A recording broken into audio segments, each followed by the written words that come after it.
જો મિત્રો આપણે છેલ્લા લેક્ચરની અંદર અંતઃચૂષણ એટલે શું એ સમજાતા. આપણે જોયું હતું કે અંતઃચૂષણ એટલે કલિલ સ્વરૂપો કે જે હંમેશા પોતાના આસપાસના પર્યાવરણમાંથી પાણી અથવા તો આસપાસ જો વાતાવરણમાં ભેજ હોય તો ભેજ શોષે છે, એને કારણે ફૂલે છે, તો એ ક્રિયાને કહેવાય અંતઃચૂષણ. આસપાસના પર્યાવરણમાંથી પાણી કે ભેજ શોષવાની ક્રિયા એ અંતઃચૂષણ અથવા તો ઇમ્બાઇબેશન કહેવાય, એને અંતઃશોષણ પણ કહેવાય.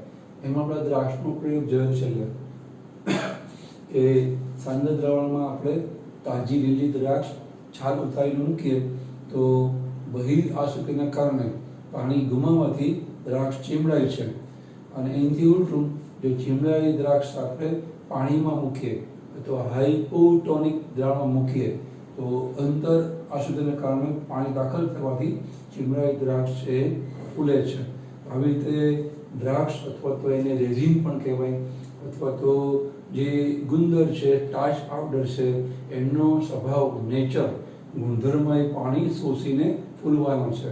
પણ જે રીતે આપણે અગાઉ જોયું હતું એમ અંતર આસક્તિને કારણે જે કોષ રસનું વિકોચન થાય, રસ નિસંકોચન થાય, અથવા પ્રાણી કોષ હોય તો આખો પ્રાણી કોષ એ ફૂલે, એવી રીતે અહીંયા આ દ્રાક્ષ ફૂલતી નથી.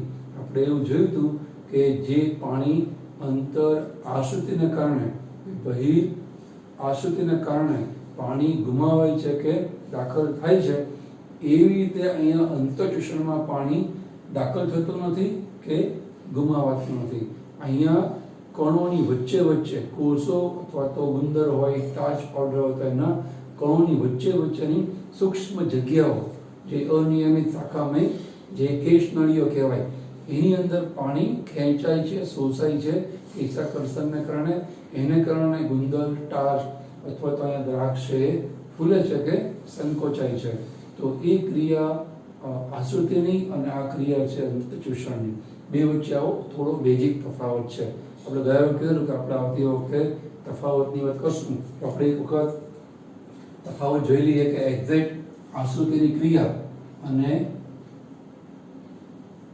આપણે જોઈએ અંતઃચૂષણની ક્રિયા, એમાં શું ફેર આપણને લાગે છે. તો આપણે પહેલા એવું જોયું કે આસક્તિની ક્રિયાનો મતલબ કે અર્ધ પ્રવેશશીલ પટલ દ્વારા દ્રાવકનું પ્રસરણ, એને કહેવાય આસક્તિ. જ્યારે અંતઃચૂષણની અંદર કોઈ અર્ધ પ્રવેશશીલ પટલની જરૂર નથી. ગુંદર કે સ્ટાર્ચ, પાણી કે ઘી શોષે તો એમાં કઈ અર્ધ પ્રવેશશીલ પટલની વાત ના આવે. એટલે અહીંયા આપણે કહી શકીએ કે કલિલ સ્વરૂપોની પાણી શોષવાની ક્રિયા. ટૂંકમાં આપણે બે જે પ્રક્રિયા, ધાર્મિક ક્રિયા છે એની વ્યાખ્યા લખી કહેવાય. આ રીતે બંને અલગ છે. બીજું, આસક્તિને કારણે આસ્તુતિ દાબ સર્જાય, જ્યારે અંતઃચૂષણને કારણે અંતઃચૂષણ દાબ સર્જાય. આસક્તિને કારણે જે પાણી શોષાય છે એને કારણે કોષ રસ અથવા પ્રાણી કોઈ તો કોષ ફૂલે છે, કારણ કે દાખલ થયેલું પાણી અંદરથી બહાર દબાણ કરે, એને આપણે આસુદાબ કહીએ છીએ. પણ ટૂંકમાં આસ્તુતિને કારણે જે દબાણથી પાણી શોષાય, શોષક દાબ બળથી જે પાણી શોષાય એને આસુદાબ કહેવાય. અહીંયા જે બળથી પાણી ચૂસાય છે એને કહેવાય અંતઃચૂષણ દાબ. બીજું, આસક્તિની ક્રિયામાં આપણે ગઈકાલ જોયું તેમ ઉષ્મા ન ઉદ્ભવે. જ્યારે અંતઃચૂષણની ક્રિયામાં ઉષ્મા ઉત્પન્ન થાય. એનું કારણ આપણે કાલ સમજાવ્યું હતું. ફરી એકવાર ટૂંકમાં યાદ કરી દઈએ કે અંતઃચૂષણને કારણે જે પાણી ચૂસાય કે શોષાય છે કોષોની સાંકડી જગ્યામાં, ગુંદર, ટાચ જેવા કલિલ સ્વરૂપોના કણની વચ્ચે વચ્ચે, એ જગ્યા એટલી સૂક્ષ્મ છે કે જેને લઈને પાણીના અણુઓને ગતિ કરવા માટે જગ્યા નહીં મળે. એટલે પાણી પોતાની ગતિ શક્તિ ગુમાવી દે, કારણ કે પકડાઈ જાય પાણીનો સૂક્ષ્મ જગ્યામાં એ ઉર્જા ઉષ્મા ઉર્જા રૂપે મુક્ત થાય છે. જ્યારે આશ્રુતિની ક્રિયામાં એવું થવાનું નહીં, એ જીવંત કોષોમાં થાય છે, જીવંત પ્રણાલીમાં થાય છે. અહીંયા જીવંત પ્રણાલી આપણે મોટાભાગે જોવા ના મળે. હા, આપણા આશ્રુતિનું જે નિદર્શન કે ડેમોન્સ્ટ્રેશન છે એ આપણે જોયું હતું કે તિસલ ફનલ દ્વારા કરી શકીએ, તિસલ ફનલના પ્રયોગ દ્વારા. તો એ નિર્જીવ પ્રણાલી જ છે, એમાં આશ્રિત થાય છે. મોટાભાગે આશ્રિતની ઘટના છે નેચરલી એ જીવંત પ્રણાલીઓમાં થાય, જ્યારે અંતઃચુષણ નેચરલી કુદરતી રીતે નિર્જીવ પ્રણાલીઓમાં મોટા ભાગે થાય. એટલા માટે એમાં ઉષ્મા ઉદ્ભવે, આમાં ઉષ્મા ઉદ્ભવે નહીં. આશ્રુતિ છે એનો ઉપયોગ શું? તો મૂળ દ્વારા જે જમીનનું પાણી શોષાય તો એ જલ શોષણમાં આશ્રુતિનો ઉપયોગ છે. જ્યારે અંતઃચુષણનો ઉપયોગ શું? તો જે બીજાંકુરણ થાય એની અંદર અંતઃચુષણનો ઉપયોગ છે. આપણને ખબર છે કે જ્યારે કોઈ પણ બીને આપણે વાવીએ તેમાંથી અંકુર ફૂટે છે, મૂળ ફૂટે છે. જે આદિ મૂળ છે એ પ્રાથમિક મૂળના રૂપમાં બીજ છિદ્રમાંથી બહાર આવે છે. આપણે ઘરે ચણા મગને ફણગાવીએ છીએ તો જે ફણગો ફૂટી અને આછા પીળા રંગનો સફેદ તાંતણો બહાર આવે છે એ પ્રાથમિક મૂળ છે. ભવિષ્યમાં પછી એ આગળ મૂળ તંત્રમાં ફેરવાશે. તો એ જે બીજ છિદ્રમાંથી પ્રાથમિક મૂળ બહાર ફેંકાય છે, જે દબાણથી, ધક્કાથી, જે ફોર્સ કે બળથી, એ બળ છે આ અંતઃચુષણ દાબ બળ. એના લઈ અને બીજાંકુરણ શક્ય બને છે, ફણગો ફૂટવાની ક્રિયા શક્ય બને છે. એ આ બીજાંકુરણમાં અંતઃચુષણનો ઉપયોગ કહેવાય. બહુ જૂના કોષમાં એવું હતું હતું કે મોટી મોટી શિલાઓ તોડવા માટે પણ અંતઃચુષણ દાબ બળનો ઉપયોગ કરવામાં આવતો હતો. કેવી રીતે? બહુ મોટો પથ્થર હોય, જે જમાનામાં કોઈ મશીનરીથી મોટા પથ્થર તોડવા માટે, એ વખતે એ લોકો શું કરતા? પથ્થરની વચ્ચોવચ્ચ એક બે છિદ્રો પાડી એમાં લાકડું ફસાવી દે. લાકડું પણ અંતઃચુષણની ક્રિયા કરે. આપણો અનુભવ છે, ચોમાસામાં લાકડાના બારી બારણા ભેજ ચૂસીને ફૂલી જાય છે તો બારી બારણા કે ડોર એ ખોલવા બંધ થવાની તકલીફ પડે છે. એવી રીતે એ લાકડાને કાણામાં ભરાવી અને પછી પાણી એના ઉપર વ્યવસ્થા કરે. એને લાકડું ફૂલે, એના કારણે શિલા ફાટી જાય, કારણ કે ફૂલે એના કારણે પથ્થરમાં ક્રેક પડે અને તૂટી જાય. એટલે મોટી શિલાઓ તોડવામાં પણ અંતઃચુષણનો ઉપયોગ થતો. એ પણ જૂના કોષમાં આવતું હતું. પણ નેચરલી આ ઉપયોગ તો છે, જે પણ વનસ્પતિમાં બીજનું બીજાંકુરણ થાય એમાં આની જરૂર પડે. તો આશ્રુતિ અને અંતઃચુષણમાં આટલો ફેર છે એવું કહેવાય. અહીંયા આપણે જે આ પાઠની મુખ્ય ક્રિયાઓ જે આપણે ક્યારના કહીએ છીએ, જળ શોષણ, રસારોહણ અને બાષ્પોત્સર્જન, એ જે ક્રિયાઓ છે એ ક્રિયાઓ શીખવા માટે બેઝિક જે નોલેજ જોઈએ પ્રસરણ અને આશ્રુતિનું, એ આપણે વિવિધ રીતે અલગ અલગ એંગલથી જોયું. તો હવે તમને ખ્યાલ આવી ગયો હશે એક્ઝેક્ટ આશ્રુતિ, આશ્રિતા, આસુનતા, આસુનદા, પ્રસરણ, પ્રસરણ એટલે શું. આપણે એકવાર ફરી સમયથી ફટાફટ જોઈ લઈએ કે પાણી હંમેશા ક્યાંથી ક્યાં જાય. પછી આપણે પાઠની પહેલી ક્રિયા શીખીએ છીએ કેવી રીતે વનસ્પતિ મૂળ દ્વારા જમીનમાંથી પાણી શોષે છે.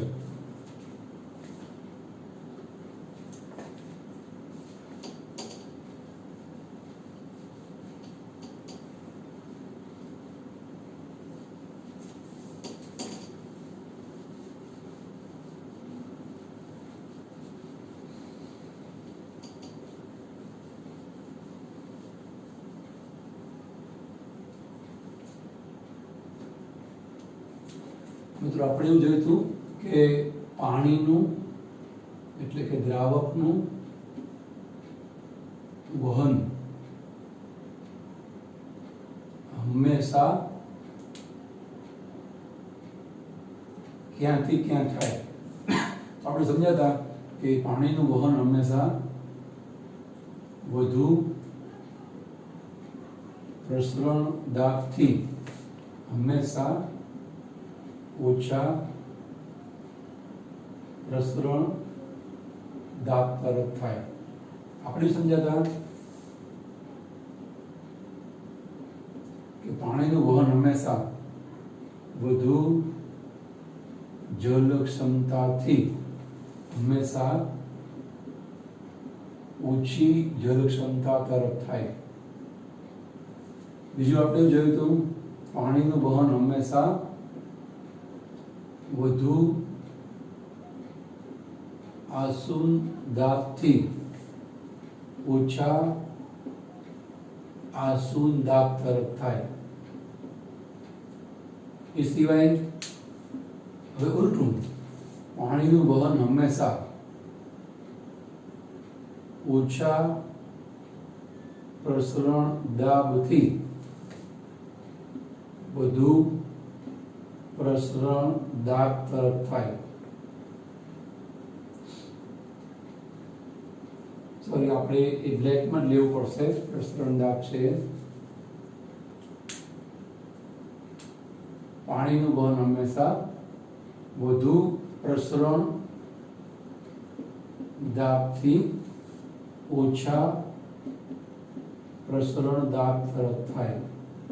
જે તરફ પ્રસરણ દાબ વધુ હોય તરફથી પ્રસરણ હંમેશા પ્રસરણ દાબ જે તરફ ઓછું હોય તરફ થાય. હવે આપણે ઉલટું જે શીખ્યા હતા એ પૈકીનું જોઈએ તો પાણીનું વહન હંમેશા ઓછા આશ્રુતિ દાબથી વધુ આશ્રુતિ દાબ તરફ થાય. એ સિવાય આપણે એવું જોયું કે આશ્રિત દાબ એટલે એક પ્રકારનો શોષક દાબ જ છે, એટલે એ પણ સેમ ટુ સેમ રહે. પાણીનું વહન હંમેશા ઓછા શોષક દાબથી વધુ શોષક દાબ તરફ થાય. અને એ સિવાય આપણે શું શીખ્યા? પાણીનું વહન હંમેશા આપણે શીખ્યા નથી, તમને હું સમજાવું છું શબ્દ, તો આપણે એવું કહી શકીએ પાણીનું વહન હંમેશા ઓછા ડીપીડી થી વધુ ડીપીડી તરફ થાય. મિત્રો, આ ડીપીડી એટલે ડિફ્યુઝન પ્રેશર ડેફિસિટ.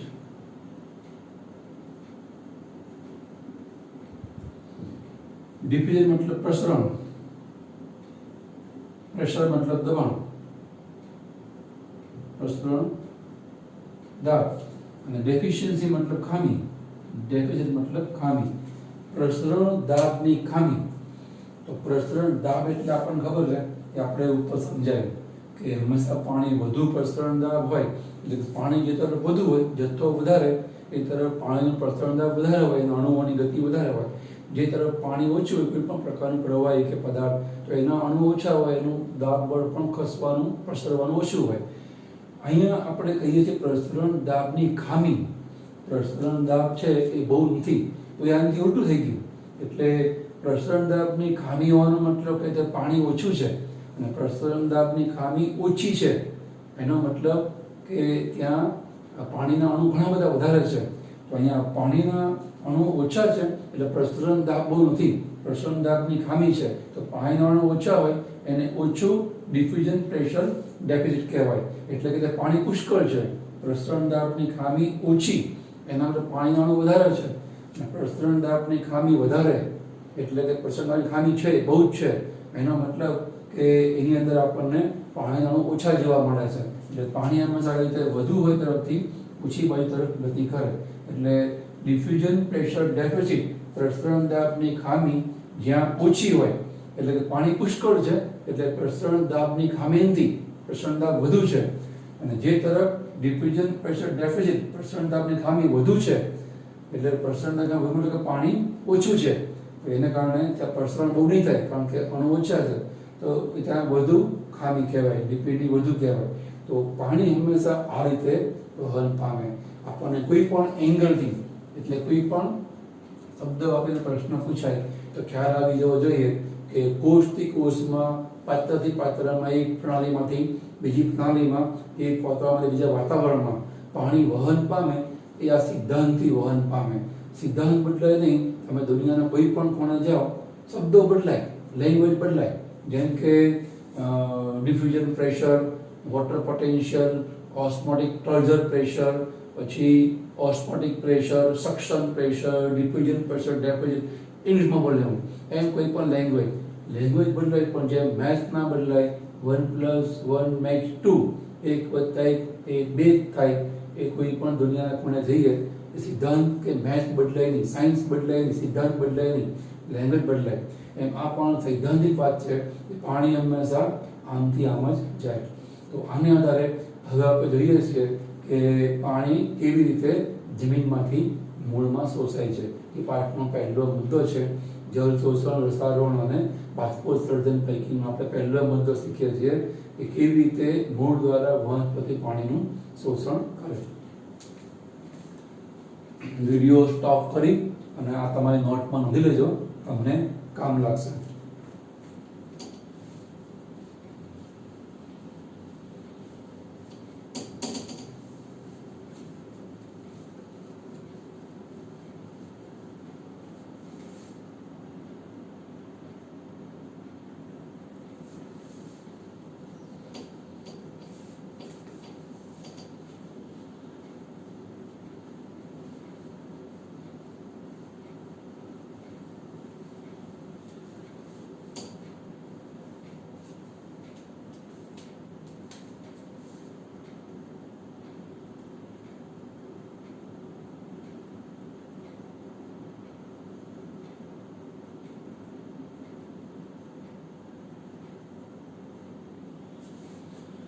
પહેલો મુદ્દો છે વનસ્પતિમાં કેવી રીતે પાણી શોષાય છે.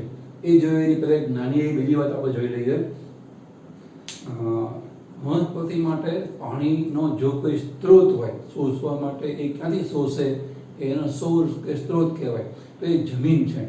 તમે 11th શીખ્યા છો કે ભેજ શોષક મૂળ આપણને ઓર્કિડમાં જોવા મળે, જેનો સંપર્ક જમીનમાં છે જ નહીં. એ હંમેશા મોટી વૃક્ષ પ્રકારની જે યજમાન વનસ્પતિ હોય એની ઉપર જ થાય. એની જે અનુપ્રસ્થ ડાળી હોય એની ઉપર નાનો છોડ જેવો ઓર્કિડનો પ્લાન્ટ અથવા તો ઓર્કિડ નામની વનસ્પતિ ઉગી નીકળે. એને જમીનનો સંપર્ક નથી એટલે હવામાં અટકતા જાડા પોચા મૂળ ઉત્પન્ન કરે. એની અંદર એક વેલામેન પેશી હોય જેના દ્વારા એ હવામાં રહેલો ભેજ શોષી અને એની પાણીની જરૂર છે પૂરી કરે.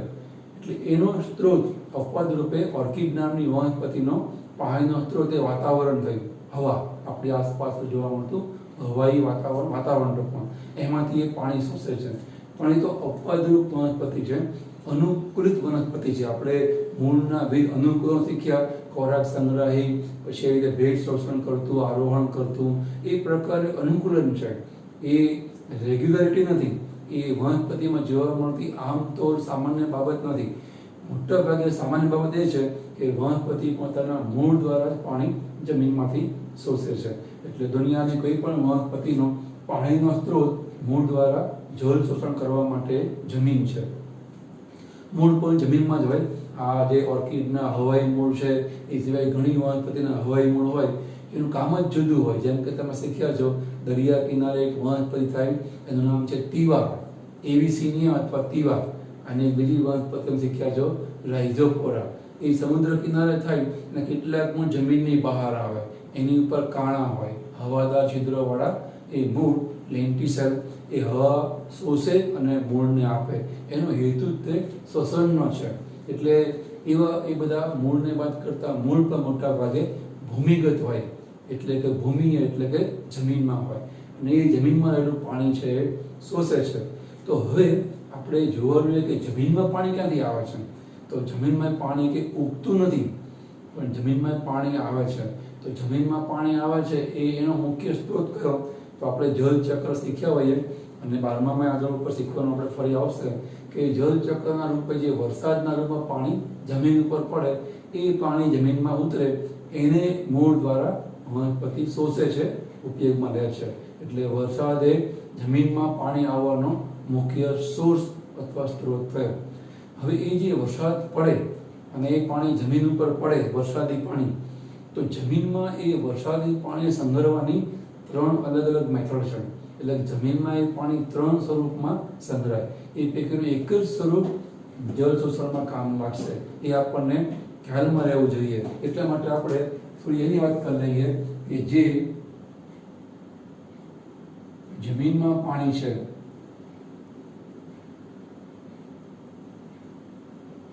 તો એનો સ્ત્રોત એ મોટા ભાગે વરસાદ છે.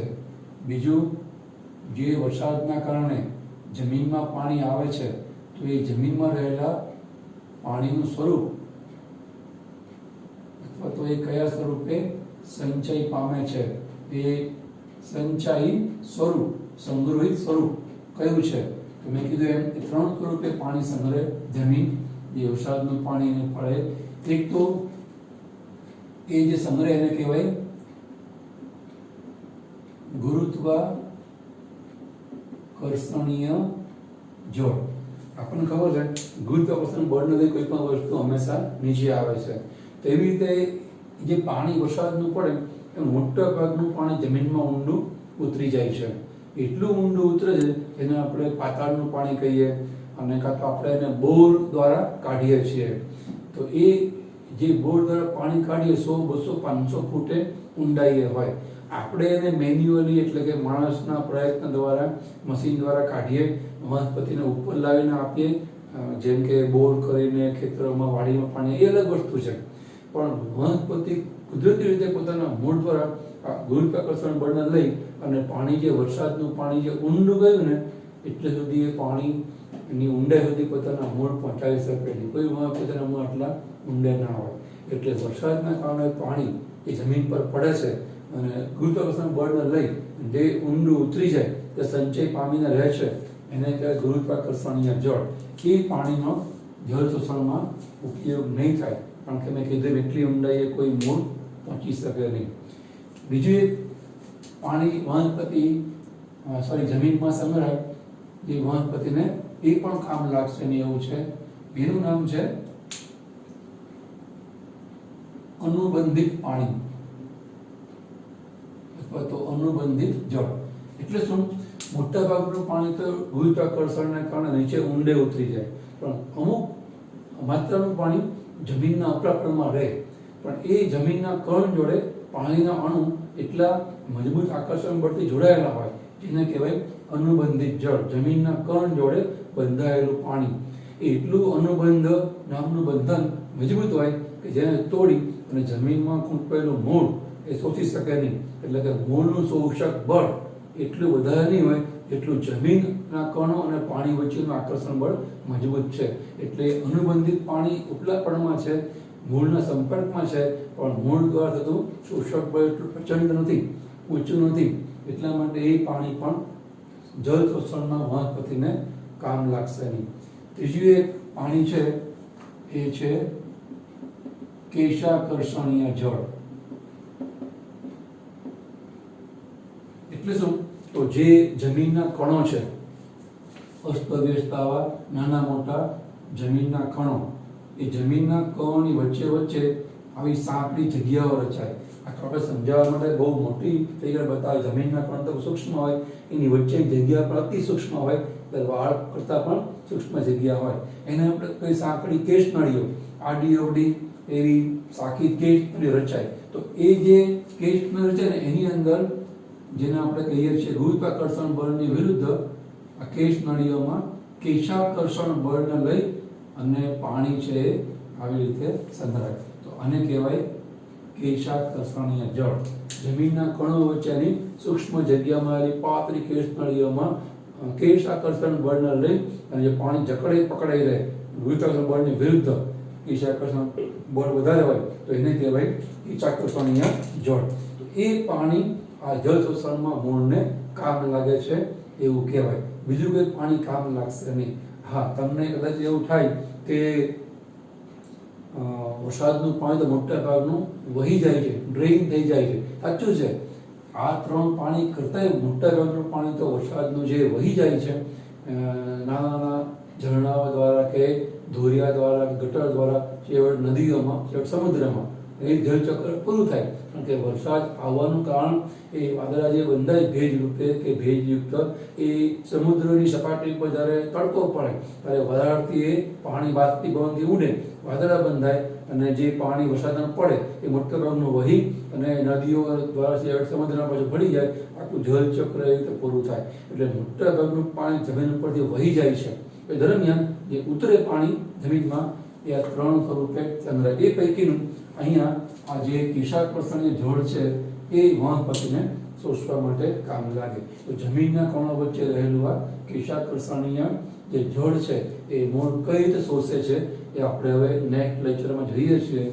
થોડું આપણે જે અંતઃચૂષણ અને આસુતિ તફાવત જોઈએ અને આ જમીનમાં આવેલા પાણીના 3 સ્વરૂપો થોડું એને સમજો. પછી આપણે આપણા જેટલા લેક્ચરનું જે નોલેજ છે એનો ઉપયોગ કરી અને જળ શોષણ છે એની આપણે નેક્સ્ટ લેક્ચરમાં વાત કરીએ.